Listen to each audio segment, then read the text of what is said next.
오늘도 함께 매일 예배하시는 성도님들 가운데 말씀의 은혜가 충만하기를 기도합니다.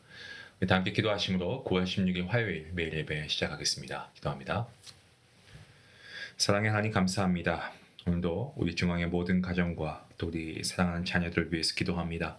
가정마다 주님의 평강이 임하게 하시고 부부와 또 자녀들 가운데 서로 존중함과 사랑이 넘치게 허락하여 주시옵소서. 무엇보다 우리의 자녀들 세상의 유혹에 흔들리지 않고 말씀과 기도로 정말 믿음 안에 자라가게 하시고 예배를 더욱 사모하며 하나님을 사랑하고 경외하는 믿음의 세대가 되게 허락하여 주시옵소서. 우리의 가정들이 작은 교회가 되게 하시고 주님을 높이는 복된 가정이 되게 허락하여 주시기를 간절히 소원합니다.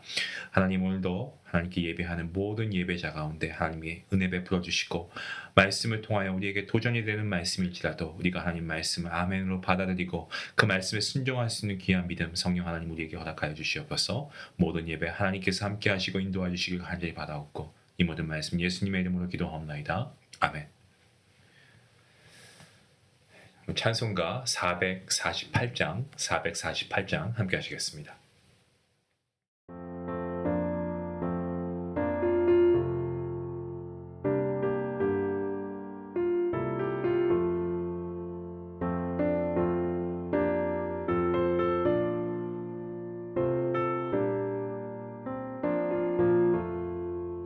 주님 가신 길을 따라 좁은 길로 가오리다.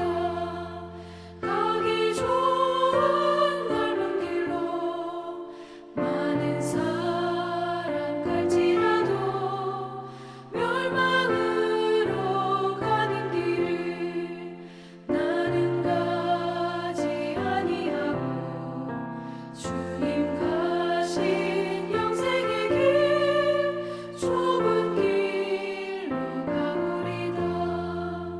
주님 가신 뒤를 따라 순종하며 가오리다. 많은 사람 믿음 없이 넓은 길로 갈지라도 멸망으로 가는 길을 나는 가지 아니하고 주님 가신 생명의 길 좁은 길로 가오리다.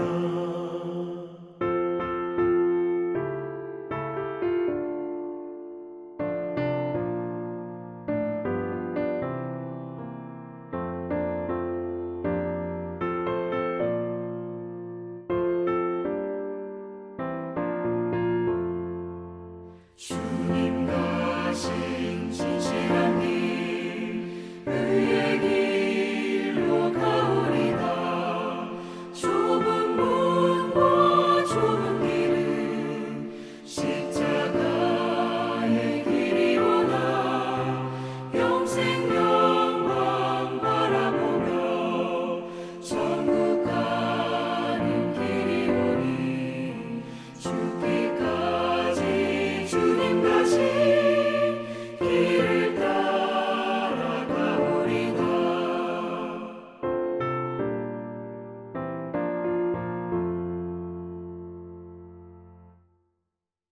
함께 볼 말씀은 로마서 6장입니다. 15절부터 23절까지의 말씀 우리 함께 읽도록 하겠습니다. 그런즉 어찌하리요? 우리가 법 아래 있지 아니하고 은혜 아래 있으니 죄를 지으리요? 그럴 수 없느니라. 너희 자신을 종으로 내주어 누구에게 순종하든지 그 순종함을 받는 자의 종이 되는 줄을 너희가 알지 못하느냐? 혹은 죄의 종으로 사망에 이르고 혹은 순종의 종으로 의에 이르느니라. 하나님께 감사하리로다. 너희가 본래 죄의 종이더니 너희에게 전하여 준 바 교훈의 본을 마음으로 순종하여 죄로부터 해방되어 의에게 종이 되었느니라.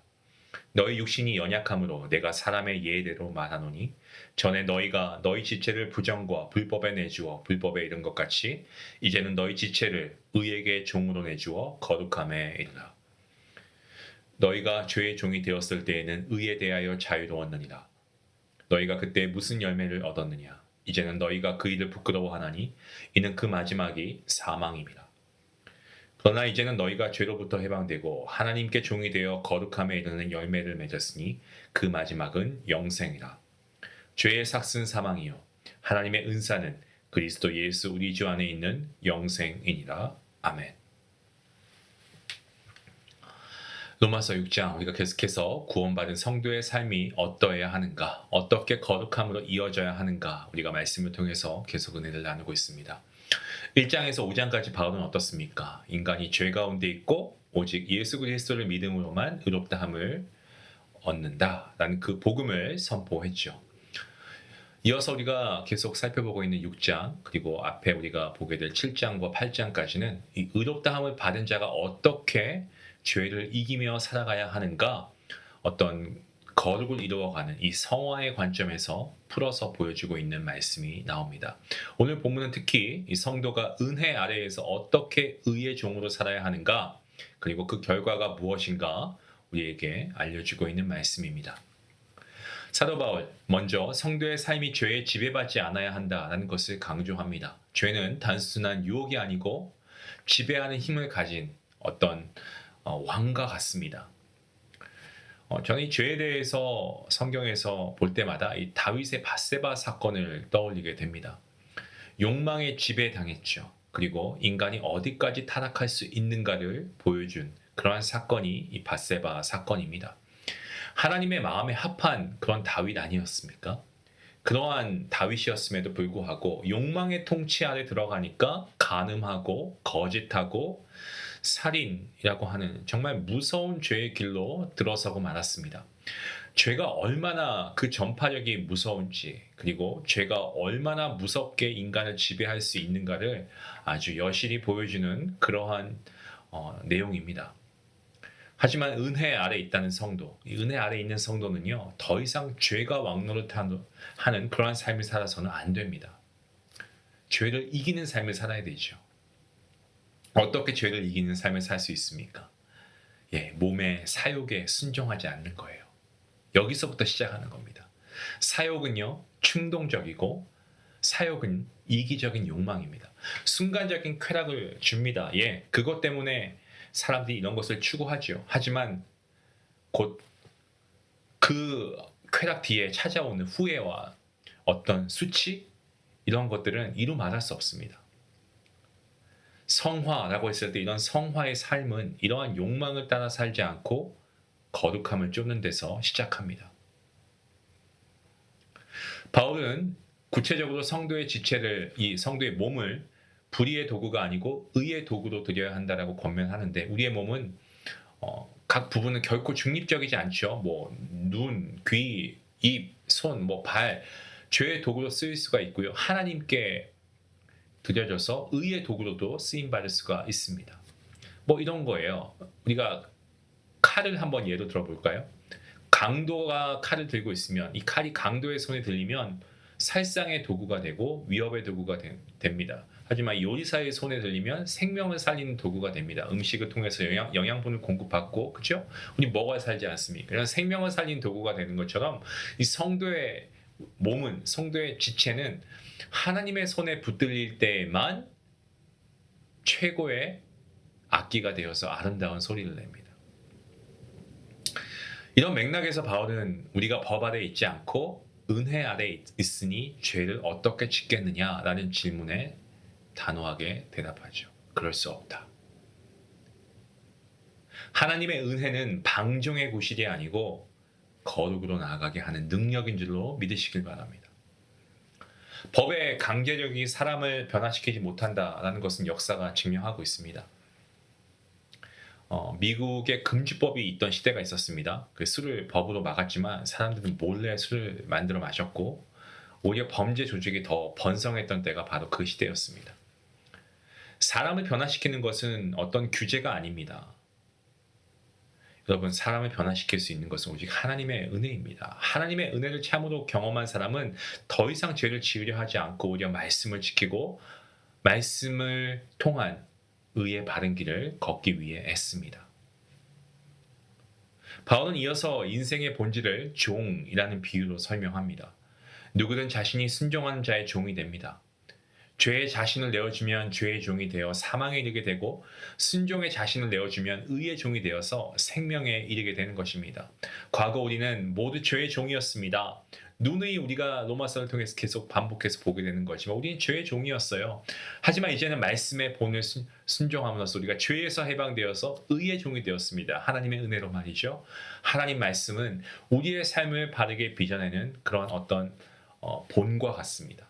버섯 본이나 옷 본대로 재단해야 제대로 된 모양이 나오지 않습니까? 그런 것처럼 성도는 말씀이라고 하는 본에 순종할 때에 바른 길로 나아갈 수가 있습니다.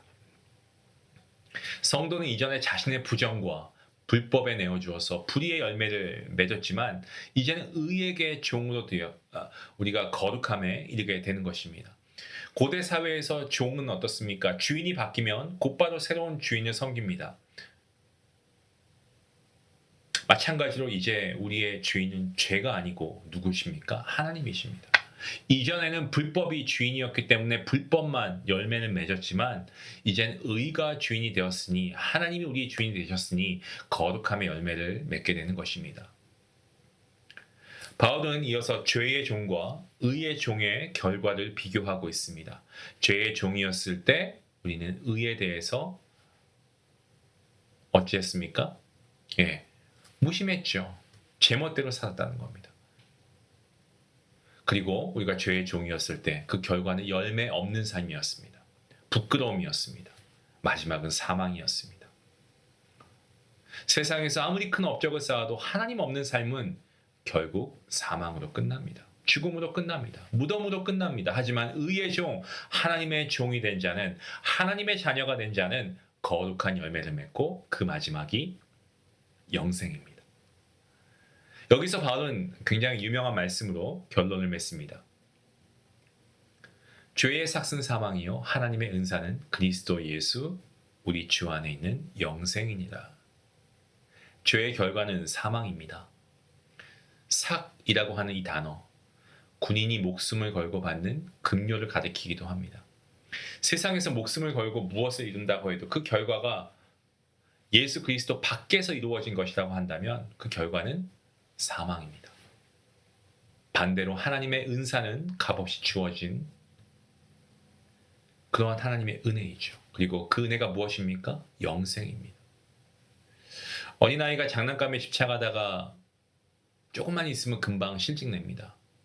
마찬가지로 인생의 업적은요, 덧없습니다.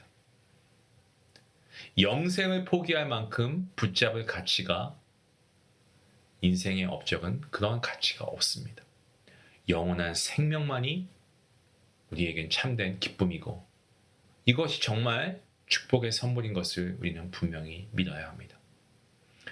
결국 성도의 성화는 의의 종으로서 거룩함에 이르고 그 마지막은 영생이라는 길 위에 있습니다. 하지만 이 길을 방해하는 것은 딱 한 번만 이 정도쯤이야 남들 다 하는데 라고 하는 그러한 마귀의 유혹, 속삭임 아닐까요? 성화의 삶은 결코 우리의 의지나 결단만으로 불가능합니다. 안 됩니다. 오직 하나님의 은혜와 하나님의 말씀 위에 설 때만 가능한 줄로 믿습니다. 하나님을 힘으로 삼고 그리고 우리가 하나님의 말씀을 우리 어떤 지침서로 삼을 때 성도는 거룩한 삶으로 나아가고 이 땅에서 영생을 누리는 기쁨을 맛보게 되는 것입니다. 우리의 존재가 하나님의 창조주 되심을 증언하는 통로가 될 수 있길 원하고 오늘도 그 은혜와 말씀 위에서 여러분 승리하며 사는 우리 복된 성도님들 되시기를 주님의 이름으로 축원합니다. 기도하시겠습니다. 하나님, 죄의 종이었던 저희를 불러주시고 의의 종으로 삼아주시니 이 모든 것이 하나님의 은혜이고 감사합니다. 죄가 우리를 주장하지 못하고 오직 은혜 아래에서 거룩한 삶을 살아갈 수 있도록 성화의 삶을 살아갈 수 있도록 인도하여 주시옵소서. 우리의 몸을 불의의 도구로 내어주지 않게 하시고 의의 무기로 하나님께 드리며 주님 앞에서 성결하게 거룩하게 살아갈 수 있게 허락하여 주시옵소서. 순간의 욕심과 유혹과 아버지 이러한 것들에 끌려다니지 않게 하시고 말씀에 순종함으로 거룩한 열매를 맺게 하시며 영생의 기쁨을 맛보며 살아갈 수 있는 아버지 저희 모두가 되게 허락하여 주시옵소서. 우리를 위하여 이 땅에 성육신하시고 모든 율법을 완성하시고 십자가의 보혈을 흘려 죽으시고 사흘 만에 부활하시고 이 땅에 재림주로 다시 오실 우리 주 예수 그리스도의 이름으로 기도하옵나이다. 아멘. 오늘 말씀을 통해서 나는 누구의 종인가 한번 묵상해 보면 좋겠습니다. 죄의 종이 되어 순간의 쾌락을 여전히 따르고 살고 있지는 않은지, 아니면 의의 종으로서 정말 하나님께 우리의 몸을 들여 거룩을 이루는 삶을 살아가고 있는지 우리가 한번 점검해 보면 좋겠습니다. 작은 습관 하나, 작은 선택 하나에서부터 우리가 의의 종의 길을 택하는 것이 성화의 삶의 시작입니다. 이러한 삶을 살아갈 수 있게 해달라고 우리 같이 하나님께 기도하며 나아가겠습니다.